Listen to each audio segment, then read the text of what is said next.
Hey, Vi, it's great to have you here today on the Simplifying Entrepreneurship Podcast. Thank you so much, Pete.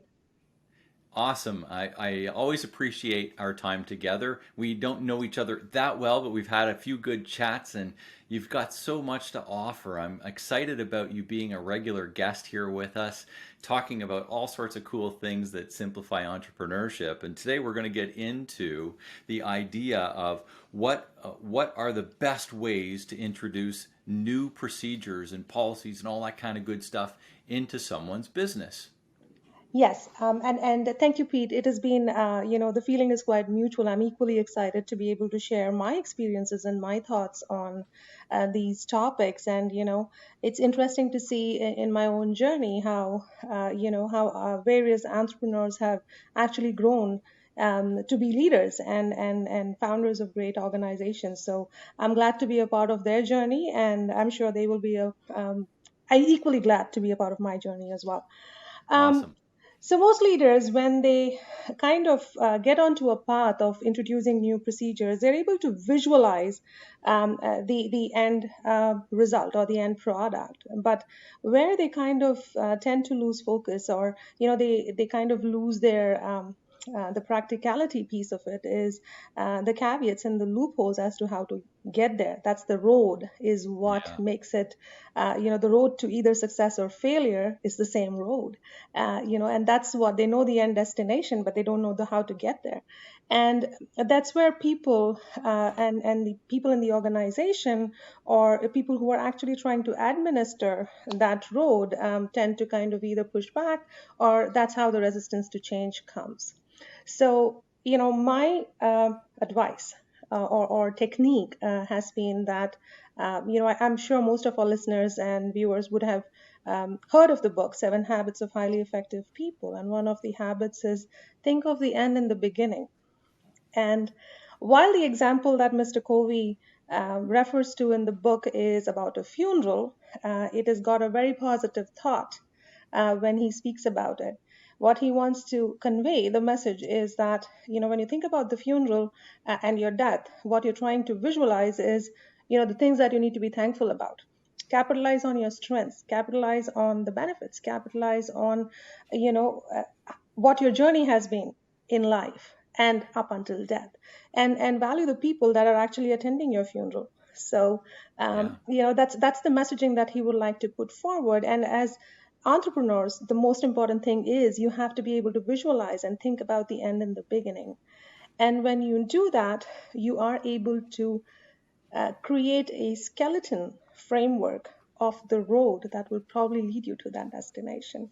And that would be my first technique in terms of how to probably introduce a new procedure. And the path itself will include appreciative inquiry. So when you ask the questions in an appreciative mode, you tend to capitalize on the strengths of the people, on the strengths of the processes, and strengths of um, existing tools that you may have in the organization, um, to be able to capitalize and get to the destination that you would like to I get like into. I like that appreciative inquiry. That's right. Appreciative inquiry is a very interesting technique. You can use it in investigations. You can use it it brings out the best in people. And it allows you in many ways in terms of change management itself. It allows you to build that trust factor with your fellow employees, with your collaborators, with your stakeholders. You're trying to not find faults. Instead, you're trying to see, okay, these are our group strengths, as they call it these days, the herd immunity in the COVID era. This is Yes. your herd immunity. These are our collective strengths, and how do we build on those? And how do we kind of, use each other as a stepping stone to be able to build that road to success and the end destination itself? Even Yeah. questions like, how would it make you feel if we were to get on this path together? That opens up so many different emotions. It does. Even if the emotions are going to be some kind of a pushback, it will, at least you will get an idea of what that pushback is going to look like, and I that will think allow you to establish those techniques on a firm groundwork is very stable. Yeah, I like that. And I mean, the idea, it's we from my perspective of looking at that, that's the internal perspective, right? When you're talking about feelings, and the external are sort of the what it is, but the internal side is that feeling side, and how you take that all into consideration and procedure development, I think is interesting. Yes, You know, yes. what kind of things are you doing to, you know, in your side of things, are you doing to make sure, ensure that that is part of the process? Let's put it in all the different businesses that you've worked with. So I had a very interesting um, what do you call interaction in terms of how to, when we were trying to establish some standard operating procedures. I was given the responsibility of a big team who never thought that I had the skills to be able to manage that team, because it was not human resources, it was a Right. completely different team. And when they kind of, would not come to me with any of their concerns, what I did, and what helped me through the method of appreciative inquiry, is we just had a brainstorming session. You tell me what you do. You tell me how you do it. You tell me how long it takes for you to do this job. You tell me who are your touch points in terms of getting the job done. And then as a process of value mapping each of their areas, you tend to be able to recognize areas that are no longer needed to be done, and it was just a checking the box activity, and it can be completely eliminated, thereby saving their time. And I didn't have to do anything just by asking the questions. They kind of came back and they said, oh, I didn't even realize I was wasting time on this thing. It is not even necessary. It's not adding any value to the process. So that's been one of my technique. Brainstorming usually brings out the best in people. You kind of take the learner approach. As a leader, entrepreneurs must always take the learner approach, be inquisitive about everything Sure. that they are learning. Even if they know it, Yeah. there's always going to be a new spin to every time a new employee talks to you about it. I couldn't agree more. I think, you know, I've certainly seen it in all the businesses that we've had over the years, and I do with people that I work with from the coaching side of things too. You know, it's a big piece. Yes. Yes, that Um, inquisitiveness is a big piece. Yes. yeah, I liked that. What else? What other sort of things are you look? You know, how do you get that buy-in, that immediate sort of buy-in, and how do you deal with the people that aren't on board?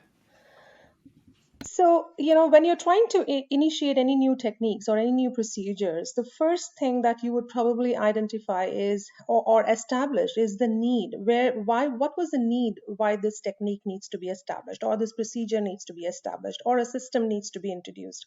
What was the main reason why this whole thing has come about, or this change has come about, even? And when you are able to kind of dissect the information, you are able to determine whether or not this change is really needed. It is a lot of introspection that goes into the decision. Even after the decision is being made, if that introspection is done at every stage, you tend to be able to be on top of the game, and are um, able to what do you call, deal with the situation, or deal with the people as it comes. um, and in terms of how to deal with some of the, not, I wouldn't call them troublemakers, we have to empathize in human resources, or at least show that we empathize within human resources. Compassion should come naturally as human beings, I would say. And we have to empathize with employees, or with fellow stakeholders, in that what is the real struggle, that why are they pushing back, find out the reasons why they are pushing back, find your Hmm. change agents. Some people are always happy regardless of, yeah, whatever, the change is coming, let's go with the flow, let's roll with the punches, as they say. So Yep. you try and find your change agents and your cheerleaders, who are going to be able to make the noise and support the change. And the others will always follow along. There is always going to be one or two people, but I would think, as they say, keep your friends close, your enemies closer. Keep those critiques closer to you, because that is what is going to make sure your process is fully enhanced and is robust when the system um, actually gets introduced, or the process gets introduced. Those people who have pushed back are the ones who are going to be able to tell you why this won't work. Vi, I'm really interested to know. I mean, it's easy to know, and we can say, keep your enemies closer. it's easy to know who those people are in your organization that are Yes, against. I mean, it's pretty obvious most yes, times, and it's pretty obvious who are your cheerleaders, right? yes. Who are really in behind the ideas and want to move it ahead. So what I'm interested in learning from you is how do you convert those naysayers, and when you say keep them close, how do you bring them into the conversation, and what are maybe a trick or two to bring them into that part of it so that you can advance it? So as I say, when you're introducing any change, as you rightly pointed out, who are your friends and who are your enemies. I mean, who are the pros and who are the cons, or for and against, whatever you may want to say. Try when you're brainstorming these sessions, you give them the tasks that they like to do.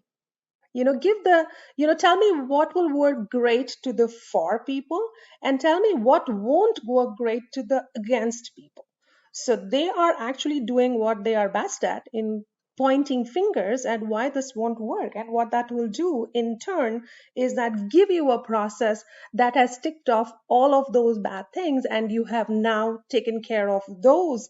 Why this won't work, here is how it will work. Why this one won't work, this is how it will work. So you kind of are able to build your systems and processes in a way that is answering all of those questions, and then they don't have a choice but to buy into the change, Yep, I like that. I like that. That's great. because now we have Um, answered all their questions. They don't have a reason not to buy in. that was awesome, Vi. Why don't you give us another one or two techniques that you've encountered along the way and that have really helped you navigate through some of these issues? I think I would share the two more techniques, and one of them is able to communicate with the team. Some shared goals. When you kind of allow them to share the goals, you make them one of yourself, and thereby comes accountability. Now they have Right. brought into it. They have accepted it's their goal. They have no choice but to see the team succeed, and that's how the buy-in can be created, and it can be created in a more organic way rather than oh, come on board, otherwise you don't have to use that finger technique there at all. So I think that's something that we can definitely use, or help entrepreneurs use, in terms of how to get the buy-in. And finally, if nothing works, I would like to give you an analogy. In India, we've got a technique. The famous politician, his name is Chanakya. He had a method, and he would say, I would say it in Hindi, and then I will probably kind of tell you in English what it means. It's Sam Dam Dand Bhed. Sam is advice. You ask. Yeah. That is your first approach. Always ask, always advise, always take advice, ask for advice. The second one is Dam. You offer. There are multiple ways, and this doesn't have to be in terms of monetary, but there are many other perks to be able to get people to buy into your systems.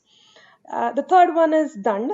Of course, in Canada and North America, that's punishing, in English. And you cannot use punishment if you don't come on board. That's why we've got these models of servant leadership. We've got models of making sure employees are engaged. So we cannot use that. However, punishment can be in different forms. It doesn't have to be put in use, but not in organizations at least. And Bhed is, means secret, meaning exploit on the secrets. However, I would like to reverse that a little bit. Instead of exploiting secrets, let's exploit their strengths, and kind of Yeah. help them bring their strengths out themselves, and elevate them out of their discomfort, and bring them to a more comfortable level so that they're able to accept the change. I love that. I love that. Changing changing it into their strengths. I think Yes, that's a great thing, and that's leadership, right? yes, Ultimately, as business leaders, we want the best for our team, and we want to elevate them, and we want them absolutely.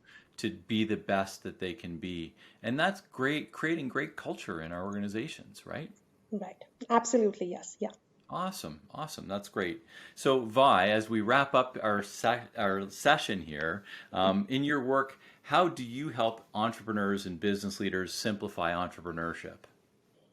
By helping them getting out of their comfort zone. Nice.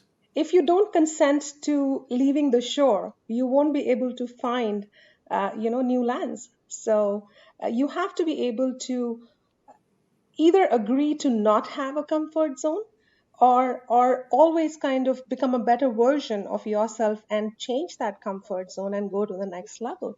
And I think entrepreneurship is all about never becoming comfortable with what you have. It's the drive to get more, to learn more, to be more, and to be the best.